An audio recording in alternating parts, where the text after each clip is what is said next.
मेरे प्यारे बच्चों, अब इसके बाद में आपको मैंने आपको इसके पूर्व वाले वीडियो में विभाव के 2 अंग थे, उसमें आलम्बन विभाव तक मैंने आपको बताया था कि आलम्बन विभाव के दो अंग, 2 प्रकार हैं, आश्रय और विषय। अब उसके बाद है उद्दीपन विभाव। उद्दीपन का अर्थ ही होता है कि जिससे जो रस उत्पन्न हुआ है उसको बढ़ाया जा सके, उद्दीप्त किया जा सके। तो उद्दीपन विभाव के भी 2 प्रकार, बाहर का वातावरण पहला, और दूसरा विषय। विषय होता आलम्बन की जो बाहरी चेष्टाएं हैं वो उसके अंतर्गत आएंगी। ठीक है, अब इसको समझने के लिए थोड़ा आपको समझना होगा। जैसे मैं आपको बताऊं, उद्दीपन विभाव के 2 प्रकार मैंने आपको बताया, बाहर का वातावरण और विषय।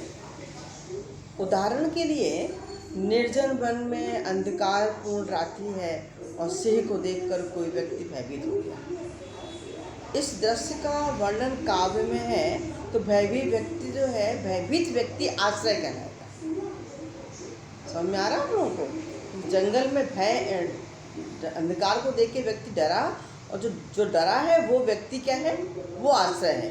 और क्योंकि भय का भाव उत्पन्न हुआ है और वहाँ पे जो कुछ शंका हो गई कि वहाँ पे जंगल में सिंह है, सिंह होगा, इसको जो सिंह और जंगल का जो वातावरण है वो विषय हो गया, वो आलम्बन हो गया, क्योंकि उसके प्रति आश्रय के मन में भय का भाव उत्पन्न हुआ है। जंगल की स्थिति याद आई उसको, जंगल में अंधकार में सिंह, और उस विषय से उसके मन में भाव उत्पन्न हुआ है। तो जो व्यक्ति डरा है वो आलम्बन हो गया, और जो विषय था जिसके कारण डरा है वो जो है विषय आलम्बन हो गया। ठीक है, अब इन 2 कारणों के कारण जो भय उत्पन्न हुआ है, तो भय अधिक जंगल, घना जंगल, शेर का डर, ये उद्दीप्त कर रहे हैं। ये बात क्या कर रही है? उसके भय को बढ़ा रहे हैं। और उद्दीप्त करना मतलब होता तीर बढ़ा देना, उसको बढ़ा दे रही हैं। तो पहला कारण तो बाहरी वातावरण था कि वो सुनसान जंगल था, अंधेरा था। ठीक है, और दूसरा कारण क्या हो गया कि उस सुनसान और अंधेरे जंगल में सिंह की गर्जना, सिंह का होना, और सिंह की आकृति की कल्पना ही कर ले। सिंह है ये कोई ज़रूरी नहीं है, जंगल है और सिंह की याद आ जाए, और सिंह की मुखाकृति याद आ जाए, और सिंह की गर्जना याद हो जाए, तो ये जो स्थितियाँ हैं ये उसके भाव को, उसके भय को और अधिक उद्दीप्त कर दे रही हैं, बढ़ा देती हैं। ठीक है, तो ये विषय की बाहरी स्थितियाँ हो गई, जिसके कारण कि वो भाव उत्पन्न हुआ है। तो आपको विभाव को समझाने के लिए मैंने आपको ये बनाया हुआ था चार्ट, पहले भी दिखाया था, अभी भी दिखा रही हूँ, इसको दिमाग में रखिए।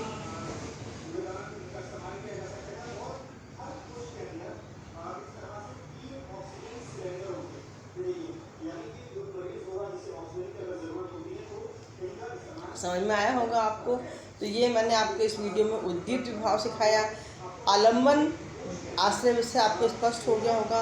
उद्दीपन जो उस भाव को उत्पन्न, उसकी तीव्रता को बढ़ा देते हैं। जैसे इसमें मैंने अभी शेर के बारे में बताया, और आलम्बन विभाव मैंने जैसे राधा कृष्ण का चित्र बताया था, उसको भी समझ सकते हैं। राधा कृष्ण का चित्र है, उस चित्र की सुंदरता को देखकर मेरे मन में प्रेम का भाव उत्पन्न हुआ है। तो जो प्रेम का भाव उत्पन्न हुआ है तो मेरे मन में उत्पन्न हुआ, तो मैं आश्रय हो गई। ठीक है, बाहर का वातावरण क्या है? राधा कृष्ण का चित्र।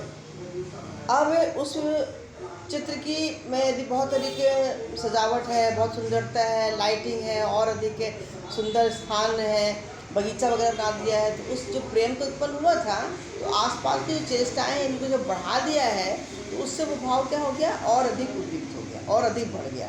तो समझ रहे हैं कि जो भावों को बढ़ाने में सहायक करें साधन, वो उद्दीप्त कर देते हैं, उसको हम उद्दीप्त भाव कहते हैं। तो इस वीडियो में इतना ही। इसके बाद तीसरे अंक की ओर चलेंगे, उसका नाम है अनुभाव। तो समझते जाइएगा बच्चों आप लोग। स्थायी भाव स्थायी रूप से हृदय में, सहृदय व्यक्ति के अंदर रहते हैं। वो स्थायी भाव जो रस से जुड़ जाए, जिनसे रस उत्पन्न हो जाए, है ना, वो वास्तव में स्थायी भाव की बात यहाँ पर कही गई है। सहृदय व्यक्ति के वो स्थायी भाव जो विभाव, अनुभाव, संचारी भाव से जुड़कर रस उत्पन्न कर देते हैं, आनंद उत्पन्न कर देते हैं, वे स्थायी भाव हैं। तो स्थायी भाव, विभाव में आलम्बन विभाव, उद्दीपन विभाव, आश्रय विषय, उद्दीपन विभाग के अंदर का बाहर का वातावरण और विषय की बाहरी चेष्टाएँ, ये मैंने आपको पूर्व के वीडियो में भी दिखाया था, अभी फिर आपको दिखा देती हूँ।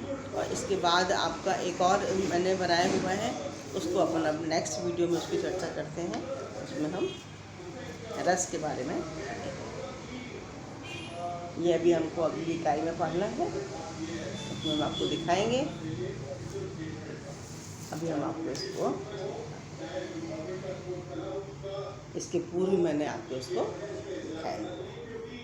थैंक यू मेरे प्यारे बच्चों, अब नेक्स्ट वीडियो में। Thank you.